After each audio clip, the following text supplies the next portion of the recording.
Vamos continuar daqui então, tá? Então a gente fez um pouquinho o conceito de enfisema e o conceito de bronquite crônica, né? Então, o enfisema, então é essa destruição dos alvéolos através de toxinas que fazem um processo inflamatório, né? E aí vai rompendo esses septos, que são essas comunicações alveolares, fazendo uma bolsa, né, de ar que vai fazer sem elasticidade, que vai fazer acúmulo de gás carbônico, tá?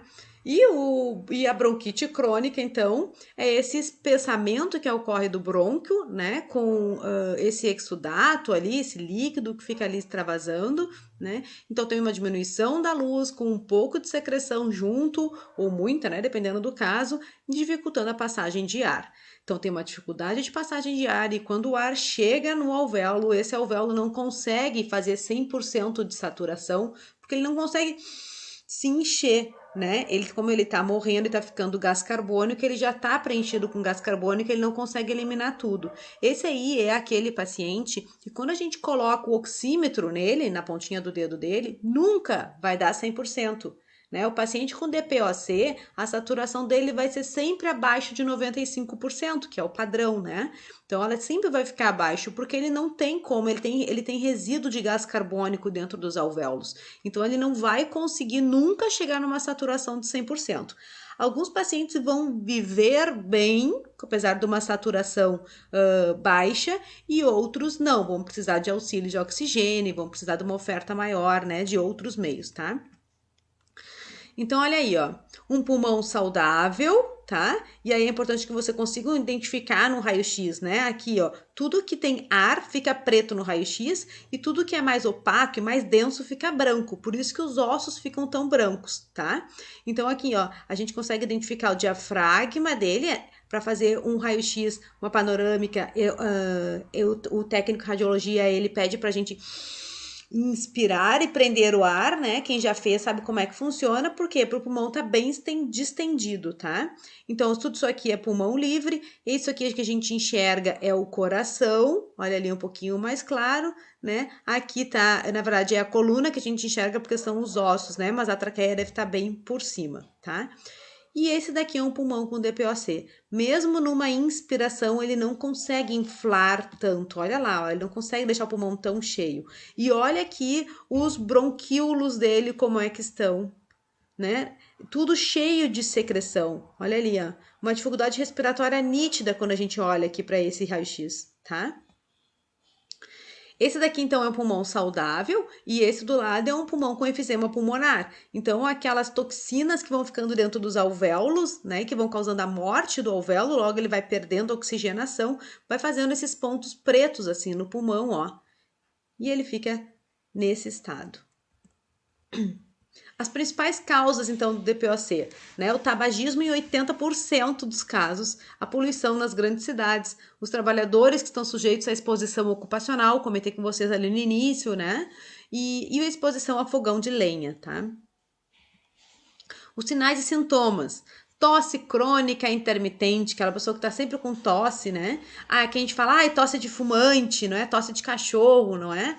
É essa tosse do DPOC. A expectoração crônica, sempre vem um catarro por causa daquela secreção que está nos brônquios. A dispneia, que vai ficando progressiva e começa a ter presença de sibilos, né? Dispneia, então a dificuldade respiratória vai ficando progressiva. Então, com o tempo, a pessoa começa a respirar e usar musculatura acessória aqui para respiração. E sibilos é aquela respiração que a pessoa tá falando contigo e ela tá fazendo para puxar ar, tá? Cansaço e sensação de sufocamento ao realizar atividades ou exercícios ou atividades cotidianas. Aquela pessoa que tu bota para subir uma lomba e ela não aguenta, tá? O exame diagnóstico vai ser através do raio-x de tórax, como aquele que a gente viu, e a avaliação espirométrica, né? Que é esse aparelhinho aqui, ó, que eles fazem a avaliação. Os cuidados de enfermagem, então, é observar a expectoração, né?